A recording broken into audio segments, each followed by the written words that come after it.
একদিন বৃষ্টি তো পরদিনই তীব্র গরম।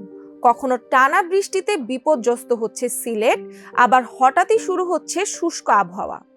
গত কয়েক বছরে জলবায়ু পরিবর্তনের প্রভাবে প্রকৃতি কন্যা খ্যাত সিলেট অঞ্চলের তাপমাত্রা ও বৃষ্টিপাতের ধরনে বড় পরিবর্তন এসেছে।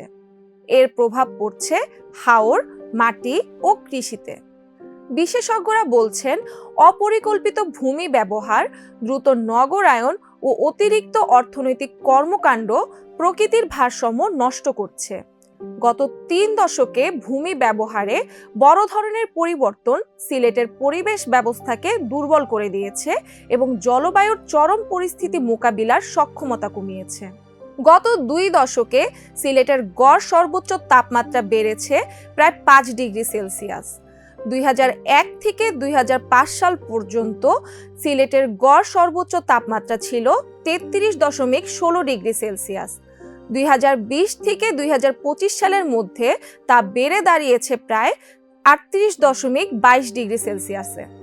একইভাবে বেড়েছে বৃষ্টিপাতও। ২০০১ থেকে ২০০৫ সাল পর্যন্ত সিলেটে বছরে গড় বৃষ্টিপাত ছিল ৩,৮০৮ মিলিমিটার, আর ২০২০ থেকে ২০২৫ সাল পর্যন্ত গড় বৃষ্টিপাত বেড়ে দাঁড়িয়েছে ৪,৬২৭ মিলিমিটারে। বৃষ্টিপাতের সময়কালেও পরিবর্তন এসেছে। জুন, জুলাই ও আগস্টকে বর্ষার প্রধান মাস হিসেবে ধরা হলেও বর্ষা শুরুর আগেই এখন ভারী বৃষ্টিপাতের প্রবণতা বাড়ছে। চলতি বছর সিলেটে প্রাক বর্ষা মৌসুমে ১,৮৪০ মিলিমিটার বৃষ্টিপাত রেকর্ড হয়েছে। এরপর জুন ও জুলাইয়ে হয়েছে ১,৭৭৪ মিলিমিটার। অর্থাৎ বছরের প্রথম ৫ মাসেই এই অঞ্চলে মোট ৩,৬১৪ মিলিমিটার বৃষ্টিপাত হয়েছে। আবহাওয়া অফিস বলছে, নদ নদীগুলো আগে থেকেই পানিতে পরিপূর্ণ থাকায় সিলেট ও পার্শ্ববর্তী মেঘালয়ে আরও বৃষ্টিপাত হলে বন্যা সৃষ্টি হতে পারে। বিশেষজ্ঞদের মতে, তাপমাত্রা বৃদ্ধি, সবুজায়ন কমে যাওয়া এবং দ্রুত নগর সম্প্রসারণের কারণে সিলেট শহর ক্রমেই হিট আইল্যান্ডে পরিণত হচ্ছে। সিলেট সহ বড় শহরগুলোতে এখন তাপ শোষণ করার মতো প্রাকৃতিক স্থান কমে গেছে। সেই সাথে শহর অঞ্চলের উঁচু ভবন, শীততাপ নিয়ন্ত্রণ যন্ত্রের ব্যবহার, অপরিকল্পিত উন্নয়ন, হাওর রক্ষার নামে বাঁধ নির্মাণ করে জলাভূমিকে ছোট ছোট অংশে বিভক্ত করার পাশাপাশি অপরিকল্পিত সেতু, সড়ক ও সুরক্ষা প্রকল্প ভূমি ব্যবহারের ধরন বদলে দিয়েছে। সেই সাথে নির্বিচারে গাছ কাটা এবং হাউসবোটের ব্যবহার বৃদ্ধি হাওরের প্রতিবেশ ব্যবস্থার ক্ষতি করছে। বদলে যাচ্ছে বৃষ্টিপাতের ধরন। গত ২ দশকে সিলেটে বৃষ্টিপাত উল্লেখযোগ্যভাবে বেড়েছে।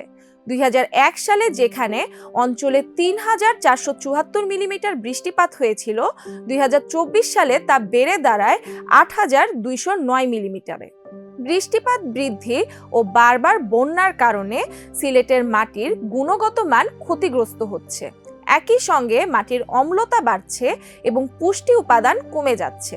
মাটি থেকে জৈব পদার্থ, nitrogen, phosphorus, potassium, magnesium, calcium ও সালফার সহ গুরুত্বপূর্ণ পুষ্টি উপাদানের পরিমাণ কমে যাচ্ছে। মাটির গুণগত মান নষ্ট হওয়ায় চাষাবাদের ধরনও পরিবর্তিত হচ্ছে। অতিরিক্ত ইউরিয়া সার ব্যবহারের কারণেও মাটির অম্লতা বাড়ছে বলে জানাচ্ছেন গবেষকেরা। ঐতিহ্যগতভাবে সিলেটের অম্লীয় মাটি লেবু জাতীয় ফল চাষের জন্য উপযোগী হিসেবে বিবেচিত। তবে জলবায়ু পরিবর্তন, উন্নত প্রযুক্তি ও বাগান সম্প্রসারণের কারণে কৃষির ধরনও বদলে যাচ্ছে। সিলেট বিভাগে এখন কমলা ও লেবু জাতীয় ফলের তুলনায় আম ও কাঁঠালের উৎপাদন বেড়েছে। সেই সাথে গোপালগঞ্জ ও ফেঞ্চুগঞ্জে আনারস চাষও বাড়ছে। তবে জলবায়ু পরিবর্তন ফল উৎপাদনে প্রভাব ফেলছে। অতিরিক্ত বৃষ্টিপাত ও কুয়াশার কারণে রোগ ও পোকার আক্রমণ বাড়ছে। এতে ফল সহ অন্যান্য ফসল ক্ষতিগ্রস্ত হচ্ছে। বিপন্ন হয়ে পড়ছে প্রকৃতি কন্যা শ্রীভূমি সিলেটের প্রাণ ও পরিবেশ।